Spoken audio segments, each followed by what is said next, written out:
All right, guys, finishing up this section, we need to talk about the discriminant. There's multiple reasons we use the discriminant, okay?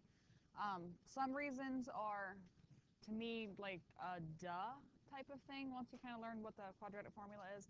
And the other reason is one that I think is the most important, which we will talk about, okay? So the discriminant is the b squared minus 4ac. Where do you find that in the formula? It's under the radical, right? It's that part underneath there. So what this table is, you will have to memorize this table. It looks intense. It's really not that bad. Not bad. I say memorize the table, but a small portion. Okay? So when you find your discriminant, you could have three things happen, right? Your discriminant can be greater than 0, meaning it is positive. That's one option. Your discriminant can be equal to 0. Or your discriminant can be less than 0, which means it is negative. This is real hard to memorize so far, right? You got an option, right? It's positive, it's negative, or it's 0. Those are your options. Then you need to memorize this part, what type of answers you get, which really is not too bad. If it is positive and you take the square root of a number, what always goes with that? What symbol?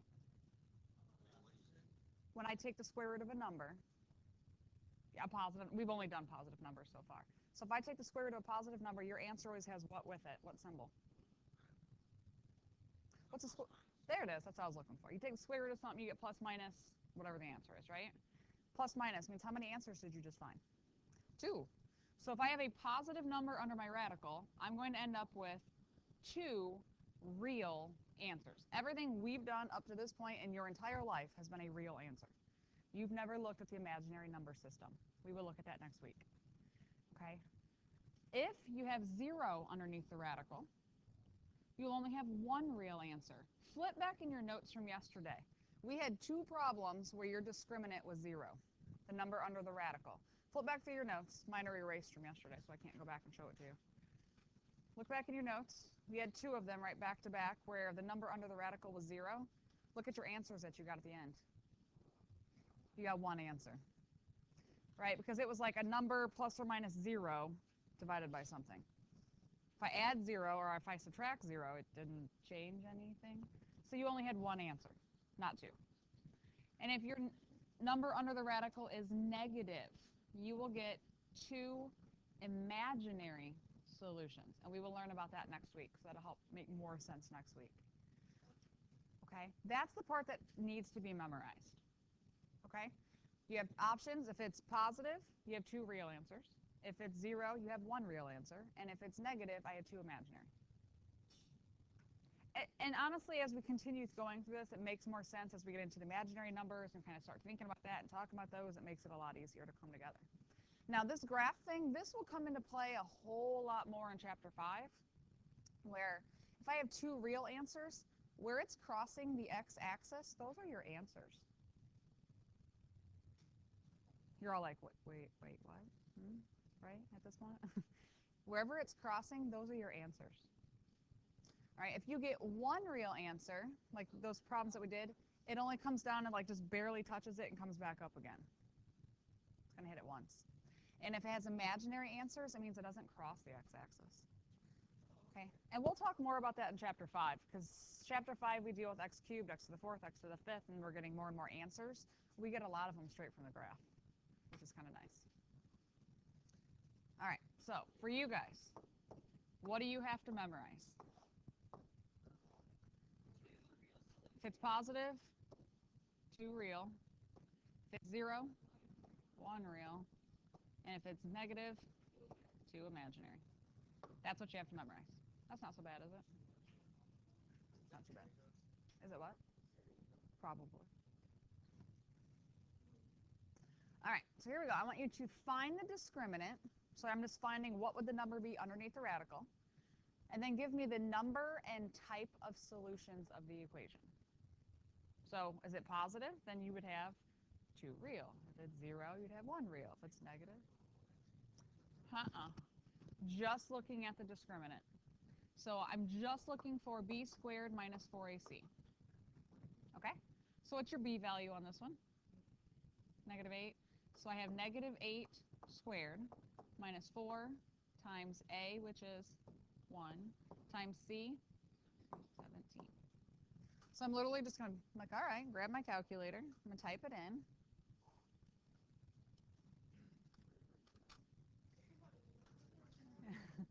And we get -4. That's my discriminant. That's not the answer. That's my discriminant. In other words, that's the number that would be under my radical if I was actually solving this. You'd have two imaginary answers. So two imaginary answers. I think I got an extra line on my word imaginary over there. There we go. Two imaginary. Yeah. Discriminant's not bad, but you're like, okay, why?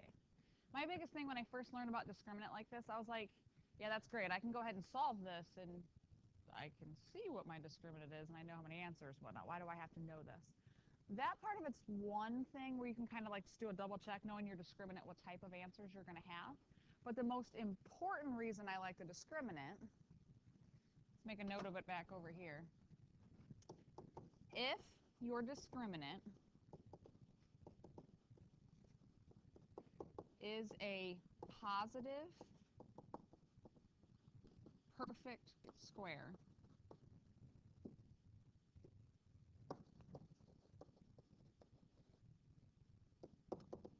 it is factorable. I've talked to you guys about your test, right? You have a test over all of this. And the last page of your test, I'll give you 6 problems. You have to use each method of solving at least once.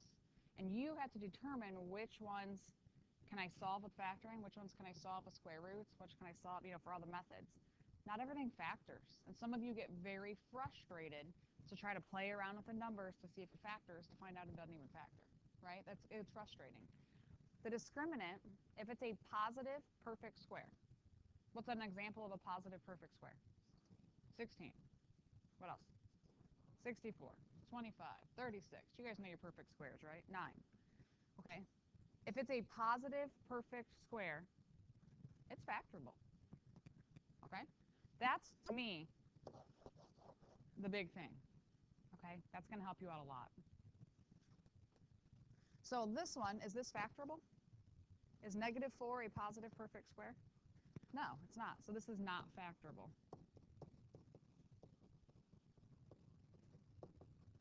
Homework tonight, I'm going to ask you that very question. I'm going to ask you, how many answers will I get? 2. What type of answers will you get? They'll be imaginary. Is it factorable? No. Okay? All right, number 2. Notice 1, 2, and 3. Do you notice how really close the numbers are in all those problems?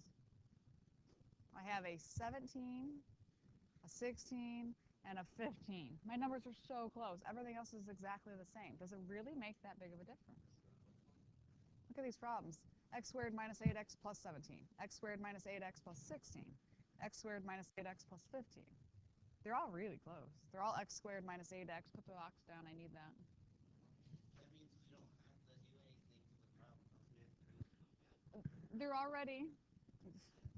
Thank you, Noah. All right, they're already set equal to 0. So I'm going to do my b squared minus 4ac. So b value is -8 squared minus 4.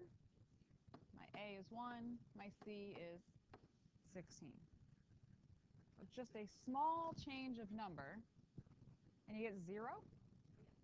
Okay. 0 is my discriminant. All right, if I have 0 for discriminant, what does that tell you? How many answers will you have? Real or imaginary? Be one real answer. 0 for discriminant will give me one real answer. Can I find the answer? Yeah, I can use the quadratic formula, right? Is this problem factorable? What's the square root of 0? I can do that. So it's factorable. It is factorable. Yay, it is factorable. All right, let's actually find the answer, just for giggles. Right, I already have the hardest part of the quadratic formula done. So the quadratic formula is x equals negative b, what would be negative b? 8, plus or minus the square root of 0. We already found the number underneath the radical, right? That was this up here. Over 2 times a, which is 2. 2a, not 2c. Well, what's the square root of 0? 0. So 8 plus or minus nothing over 2. Can I divide all three of my numbers by 2? I can divide 0 by anything. It doesn't matter. I'm not going to change it. It's negative b, so it's going to change it to its opposite. Yeah, I can take, guys, all three of these numbers. 0 always throws people, but I can divide them all by 2 to make my life easier. So 4 plus or minus 0 over 2 divided by 2 is 1, so I don't really need to write it. So what's 4 plus 0 and 4 minus 0? 4. How many answers did you get? Hey, I got one real answer. Homework, I don't think I asked you to solve anything on the homework, but I asked you what your discriminant is, how many answers will you get, 1 or 2, will they be real or imaginary, and is it factorable? Yeah, your homework's not too bad for tonight. All right, number 3. Again, that one number changed just slightly. So b squared minus 4ac. What's your b squared? It'd be negative 8 squared minus 4 times a is 1 times c, 15. What do we get there? 4. So that's my discriminant. So how many answers will I have? 2, and they'll be real. 2 real answers. Is it factorable? Yes.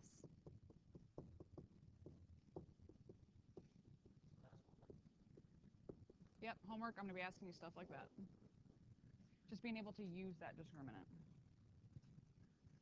Okay, and it's factorable because your discriminant is a positive perfect square. 4. All right, so for giggles for today, can I go further? Mm-hmm. So x equals negative b, b8, plus or minus radical 4, already found that, all over 2 times a, which should just be 2. So 8 plus or minus square root of 4, 2 over 2. Divide them all by 2, so 4 plus or minus 1 over 1. So x equals, and I got 2 real answers. Cool, huh? Remember, we had talked all the way through this. If I get nice, pretty answers without radicals on them, it was factorable. And we already knew that. The imaginary stuff? Yeah, next week. So can you go like further with the imaginary? Once we learn about imaginary stuff, we'll be able to actually solve the ones that are imaginary. Because right now, like if you get a negative underneath your radical, you can't do anything with it. I haven't taught you what to do. Because if you type it in your calculator, even like the square root of negative 25, it doesn't like it. Yeah, it doesn't like it. Go ahead and try it. What's it tell you?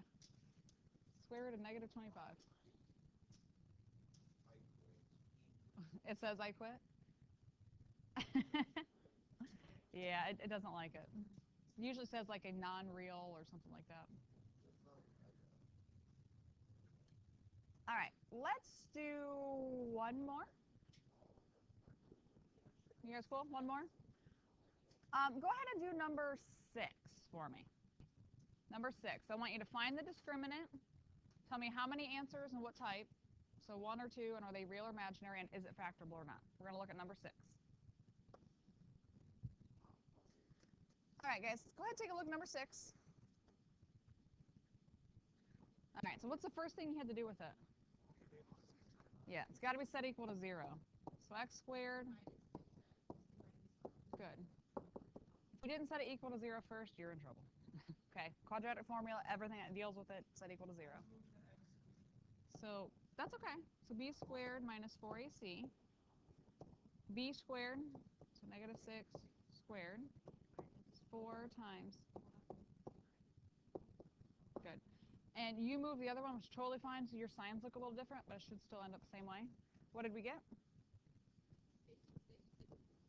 56 equals my discriminant. Good. 2 real, not factorable.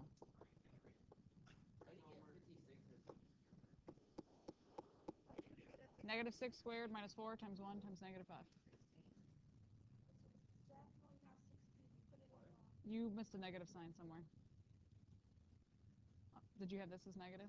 I'm going to bet not, because otherwise it's 36 minus 20, which would be 16. Oh, I get it. You lost a negative sign. Did you not set it equal to 0 first? He didn't set it equal to 0. Got to set it equal to 0 first. Okay. Questions, guys? Are we doing okay with the discriminant stuff?